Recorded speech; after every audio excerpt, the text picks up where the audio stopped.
par ce communiqué numéro 014 du gouvernement de la transition.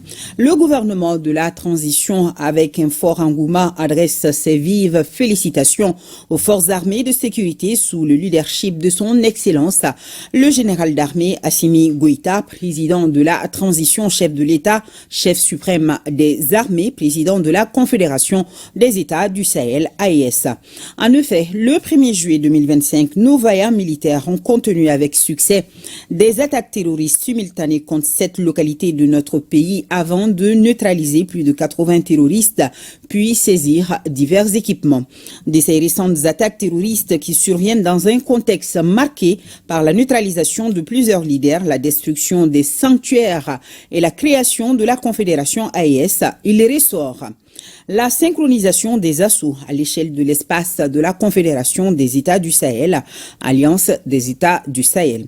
Une nouveauté dans le mode opératoire à travers une utilisation accrue des drones kamikazes. Une communication fortement et ouvertement appuyée par des médias internationaux complices du terrorisme.